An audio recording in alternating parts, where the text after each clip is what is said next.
자, 이 시는 혹시 읽어보셨는지는 모르겠는데 이 시는 제가 지명을 하겠습니다. 김유라 선생님 꼭 좀 읽어주세요.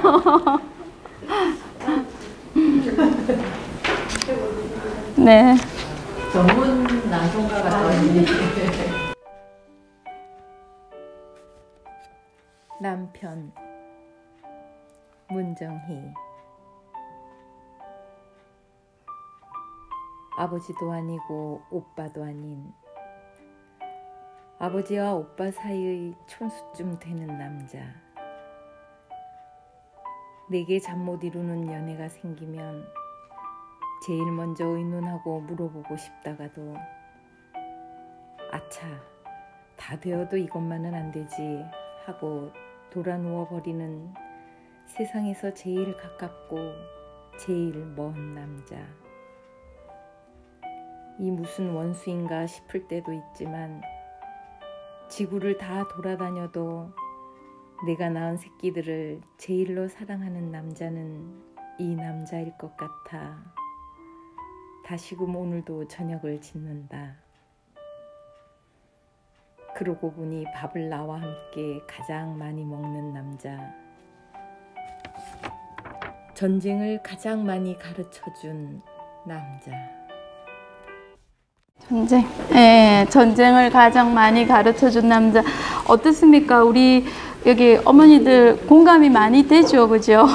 네. 예전에 2008년도인가 한국 영화 중에 손예진하고 김주혁인가 나왔던 아내가 결혼했어요인가 하는 영화가 있었죠. 결혼을 했는데 또 결혼하고 결혼을 했는데 또 결혼을 하고 싶다는 그런 이야기인데 어떤 분은 이 시를 보고 아내가 개사를 한 적이 있더라고요. 그래서 제가 그것을 잠깐 적어 왔는데 앞에 한 5년까지만 제가 잠깐 적어 왔는데 아내, 어머니도 아니고 누나도 아닌 어머니와 누나 사이에 촌수쯤 되는 여자.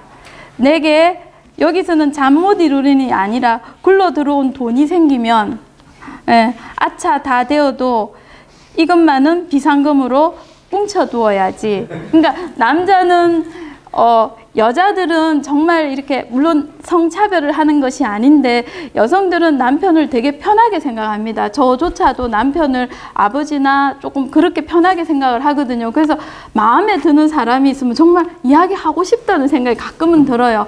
그랬는데 남자분들은 그런 부분을 여성분들에게, 아내분들에게 이야기를 잘 안 하나 봅니다. 그래서 남자분들은 돈이 생기면 이 돈을 줄까 말까 이런 고민들을 많이 한다고 하거든요. 그게 맞는지는 모르겠지만 예, 그래서 어떤 시가 우리한테 문학적인 시가 이런 고해성사의 어떤 치유적인 힘을 주기도 한다고 합니다. 예, 그 다음에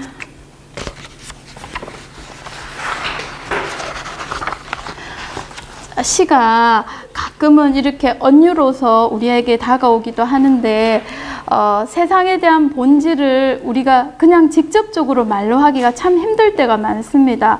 그래서 직접 파악이 쉽지 않은 상황의 어떤 상황들을 간접 매개를 통해서 가능하게 하는 경우가 많은데 세익스피어는 햄릿에서 어떤 말을 하냐면은 문학은 거울이다. 문학을 거울에 비유를 하거든요. 그러니까 문학이라는 간접 매개를 통해서 잊고 있었던 우리의 모습을 발견을 하는 거죠. 그래서 문학이라는 거울 속에 비추어진 내 모습이 주로 언유라는 어떤 옷을 입고 다가올 때는 우리가 생각하는 이상으로 굉장히 치유적인 힘을 갖는다고 하거든요. 그래서 여기 이 고구마를 삶으며 이 시를 한번 읽으면서 제가 금방 했던 말씀들을 예예 선생님 한번 읽어 주십시오. 음악이 잠깐 우리 선생님 음악. 고구마를 삶다 보면 제대로 익는지 젓가락으로 고구마를 축 꾹꾹 찔러보게 된다. 나의 어머니도 10달 동안 뱃속에서 키워 세상에 내놓은 잎사귀도 덜 떨어진 딸년 잘 익고 있는지를 항시 쿡쿡 찔러보곤 하신다. 밥은 잘 챙겨 먹고 다니느냐? 차 조심해라. 겸손해라. 감사해라. 고구마 푸른 줄기처럼 휴대폰 밖으로 넝쿨쩍 뻗어나오는 어머니.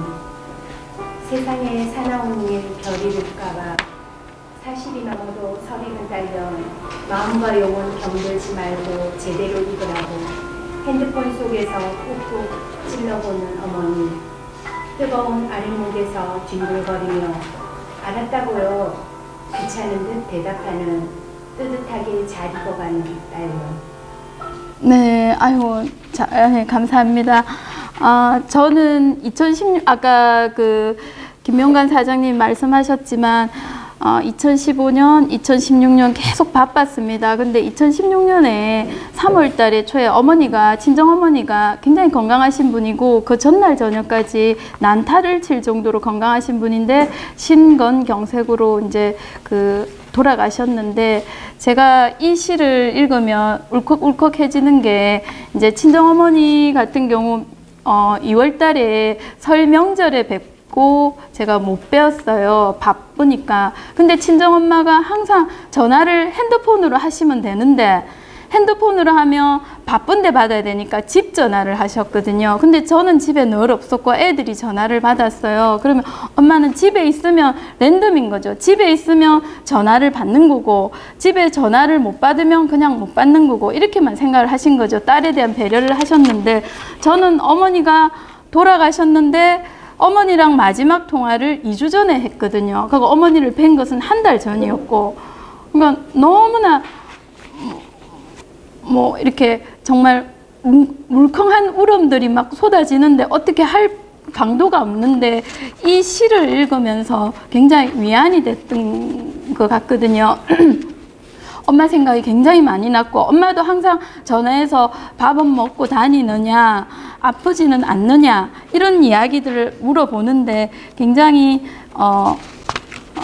어머니 생각이 너무 많이 나고, 이 시를 제가 지금 도서관에서도 어머니들과 함께 글만이라는 수업을 하는데, 그 수업에서도 이 시를 함께 읽기도 하고 했는데, 혹시 이 시를 읽으면서 어떤 느낌이 있으신 분은 한번 이야기를 조금 해주셨으면 합니다. 제가 조금 목이 조금 잠기는데, 혹시 이 시에 대해서 이야기를 해주실 분이 있으시면 이야기를 조금 해주시면 좋을 것 같습니다. 차이경 의원님, 어머니를 아시지요? 저는 제일 와닿은 핸드폰 속에서 푹 찔러보는 어머니라는. 네. 실제로 우리 엄마가 꼭 그렇게 하는 것 같아서. 그렇죠. 저도 어제만 해도 저한테 전화 한번 했거든요. 아들한테 가서 엄마 별일 없나라고 물어보는. 이게 이제 우리 엄마일 것 같아서. 네. 이 내용이 고스란히. 네. 그래서 저는 아직도 제대로 읽지도 않은 그런 딸이 되어서 늘 이런 시를 접할 때마다 엄마한테 미안한 감을 느끼며 살고 있습니다. 그래서 이런 언유적인 이런 시들이 직접적인 접근을 하지는 않지만 간접적으로 우회적으로 우리가 놓치고 있던 알고는 있었지만 끄집어낼 수 없는 감정들을 끄집어내 주기도 하거든요. 그게 언유의 어떤 힘인데, 언유라는 영단어, 메타포라는 이 언유라는 영단어는 그리스어로 언유, 그러니까 메타라는 거는 넘어, 위로 이런 의미고, 메타와 그 다음에 포라, 옮김, 전이, 이런 단어가 합성이 되어서 메타포가 형성이 되었는데, 즉 풀어보면은 하나의 말에서 다른 말로 그 뜻을 실어 옮긴다는 이런 의미를 갖고 있거든요.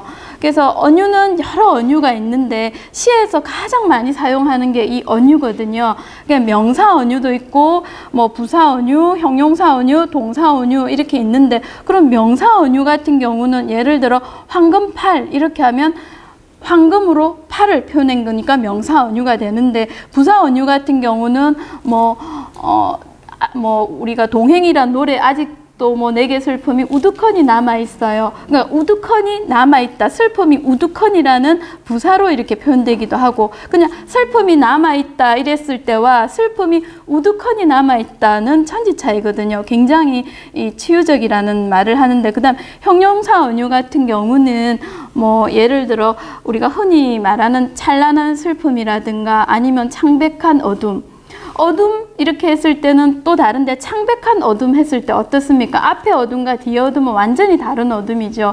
그래서 형용사 언유도 있고 동사 언유도 있는데, 이렇게 이 고구마를 삶으며처럼 시 전체를 언유로 표현해서 느낌을 언유로 표현하는 이런 시들도 있기도 하고, 그 다음에 이런 언유가 갖는 이 유사성이 오히려 애매모호할 것 같다는 우리 그런 생각을 하잖아요. 직접 이야기를 하지 왜 언유로 이야기를 하나, 애매모호할 것 같다 이런 말을 하지만 이 언유는 표현할 수 없었던 것, 정말 말할 수 없었던 것을 돌려서 말을 하게끔 해주는 그런 힘을 갖고 있다고 하거든요. 그 다음에 요 시도 한번, 예. 이것 또한 언유로 만든 시인데, 자, 이 시는 한번 저기 연세 있으신 선생님이 선생님 한번 읽어주시면. 잠깐 선생님 음악을 좀 틀어주시고. 소주병, 공광규.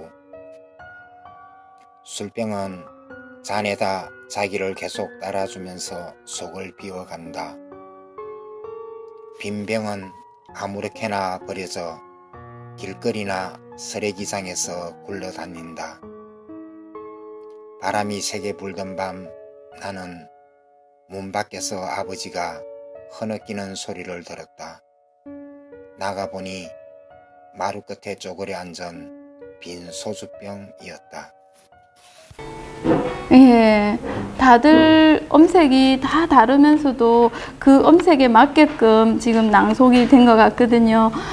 이처럼 아버지의 어떤 술을 드신 아버지, 예전에는 대부분 아버님들이 바깥에서 술 드시고 오시고 이런 일들이 많으셨 아닙니까, 그죠? 근데 요즘에는 거의 뭐 워낙 아버지들이 젠틀하신 아버님들이 많아서 이거를 이해 못하는 젊은 친구들도 있을 것 같은데, 이렇게 소주병에 아버지를 언유를 해서 이렇게 시가 탄생이 됐거든요. 저희 아버지도 굉장히 술을 많이 드셨어요. 배를 타신 분이었거든요. 배를 타시다 보니까 거의 말술을 드셨거든요. 그래서 어린 시절에 아버지가 술 드시는 날은 너무너무 부끄러웠거든요. 막 아는 체도 하기 싫을 정도로 아버지가 술 드시고 부끄럽고 했는데, 어느 날 이 시를 읽으면서 아버지도 이해하게 되는 그런 시점이 오더라고요. 그래서 이런 시라는 것이 원래는 내가 알고 있었던 것이었지만 잊어먹었거나 잃어버렸거나 아니면 기억하지 못했던 옛 과거까지도 꺼내서 다시 재해석하게 해주는 그런 힘을 갖고 있다는 그런 생각이 많이 들었거든요. 그래서 보시면은 예, 여기 보시면은 그래서 그럼에도 불구하고 문학이다 했는데, 자, 저 마지막 저 옆에 나와 있는 문구를 한번 같이 한번 읽어 주시겠습니까?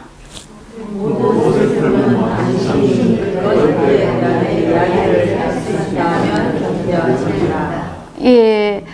어제 제가 한 분의 밤늦은 시간에 한 분과 통화를 했어요. 되게 속상한 상황이었는데, 근데 이제 제가 새벽에 그분께 문자로 했던 게 이 이야기였거든요. 니는 내한테 이 이야기를 했지 않느냐? 그러면 네가 충분히 견딜 수 있는 슬픔이지 않느냐?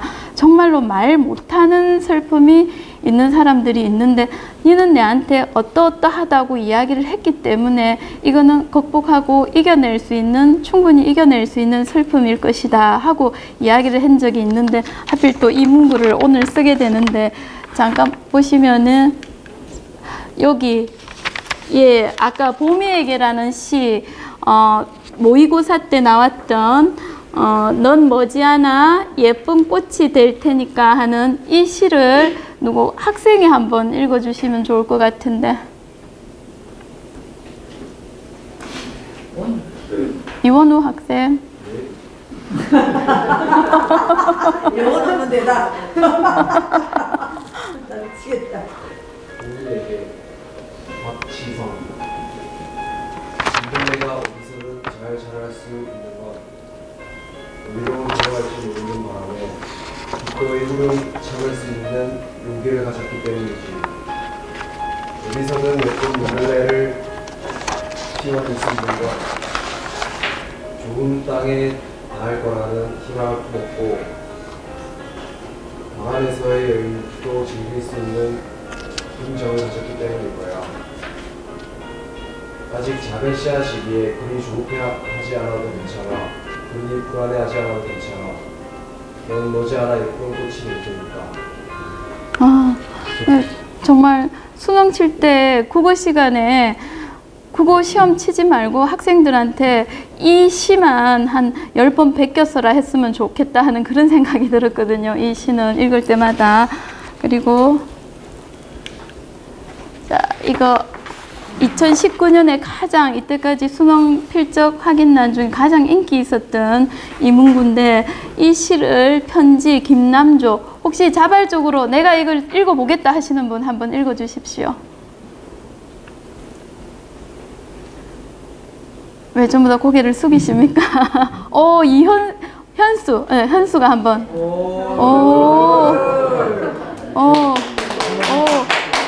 자발적으로. 그대만큼 사랑스러운 사람은 본 일이 없다. 그대만큼 나를 외롭게 한 이도 없다. 이 생각을 하면 내가 꼭 울게 된다. 그대만큼 나를 정직하게 해준 이가 없었다. 내 안을 비추는 그대는 제일로 영롱한 가을. 그대의 깊이를 다 지나가면 글썽이. 글썽이는 눈매에 내가 있다. 나의 시작이다. 그대에게 매일 편지를 쓴다. 한 쓰면 한 귀절 와서 읽는 그대. 그래서 이 편지는 한 번도 쓰지 않는다. 네, 박수 쳐요. 아이고, 자발적으로 이렇게 읽어주기도 하고. 자, 이거는 모의고사 때, 수능시험 모의고사 때 필적 확인인데, 제가 쭉 조사를 해보니 굉장히 좋은 문구들을 많이 인용을 했더라고요. 여기 한번 보시면은 같이 한번 읽어봐 주시기 바랍니다. 꿈이 중심에 하라. 별을 보고 걸어가는 사람이라. 내 안에 눈과 마음문을 활짝 열고 행복하다만 하면 맑아지는 마음. 얼음장 뚫고 바다에 향도한 저 푸른 강물. 언젠가 먼 훗날에 저 넓고 거치는 세상은 바다로 볼 거라고. 예, 마지막 문구는 뭔지 아시겠죠?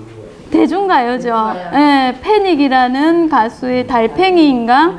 예, 맞아요. 거기서도 인용을 했고, 이 필적 확인, 저는 제일 궁금한 게 수능 시험 칠 때 필적 확인을 이렇게 출제를 하시는 분이 과연 누구일까? 굉장히 궁금하거든요. 여기에도 아마 시 쓰시는 분도 계시고, 우리 김명관 사장님도 시를 쓰시고, 여기 문 선생님도 시를 쓰시고 시를 쓰시는데, 또 혹시 지금 시를 쓰시는 분이 많이 계시죠? 언젠가 정말 이 수능이 있는 한은 필적 확인란은 없어지지 않고 계속 유지가 될 거거든요. 또는 뭐 모의고사 때나 우리들의 이런 말이나 우리들의 이런 시들이 학생들에게 입에 오르내리면서 학생들에게 위안이나 위로가 될 수 있다면 그것만큼 좋은 어떤 위안이 없겠죠. 그래서 저는 솔직히 제가 환경 쪽 강의를 오래 하다 보니까 체질이 굉장히 전투적인 체질에 익숙해져 있어서 이런 감정을 끌어내는 강의에는 안 익숙합니다. 근데 저 자체가 문학을 전공을 했고 문학 문학적 어떤 체질이고 굉장히 상처적 체질인데 사람들은 상처를 안 받는다고 생각을 하고 마구마구 말씀을 많이 하시더라고요. 근데 그 상처를 받을 때마다 손에서 안 놓았던 게 이제 글이나 시집이었거든요. 그리고 아까 김명관 사장님 말씀하셨듯이 그 시민운동을 오랫동안 하면서 한 성명서만 한 300개 넘게를 썼지 싶습니다. 그러면 성명서를 쓸 때 보통 새벽에 한 2시, 3시까지 쓰면 그때부터 한 분노의 타자를 치거든요. 너무 화가 나니까 막 분노의 타자를 치면 한 4장 정도 되는 A4 용지가 돼요. 그러면 그것을 공식 문건으로 내야 되니까 한 2-3시간 40번도 넘게 한 20번 40번 넘게 수정을 합니다. 수정하는 가운데 한 몇 시간이 흐르면은 정말 모니터의 파란 화면과 바깥의 파란 새벽하고 같이 그렇게 밤을 새운 적이 굉장히 많거든요. 그렇지만 그 과정에서 저 나름대로 스스로가 치유를 하고 있었구나. 왜냐하면 굉장히 분노의 타자를 깎는 과정에서 스스로가 위안을 받을 수 있었구나 이런 생각을 많이 했거든요. 근데 이제 이렇게 긴 시간 계속해서 뭐 이렇게 상처를 받는 일이 굉장히 많았는데 공식적인 상처도 많았고 비공식적인 상처도 많았고 뭐 공식적인 석상에서도 이런 것을 반대하지 마라라는 이런 발언을 들으면서 상처를 많이 받았는데 그나마 젊은 시절이나 아니면 꾸준히 살아오면서 읽었던 문학서적이라든가 이런 것들이 저를 상처를 좀 덜 덧나게 했던 그런 어떤 저한테는 그런 매개가 되었던 것 같거든요. 여기 이제 젊은 친구들도 많이 와 있고 그리고 또 우리 저 나이 또래에 계신 분들도 되게 많으신데 가급적이면은 이런 공간에서도 어떤 문학적인 모임이나 소통이 계속 이루어진다면 참 좋을 것 같다는 그런 생각이 많이 듭니다. 강의가 너무 짧게 지금 끝나게 되어서 네, 여기까지 강의를 마치겠습니다.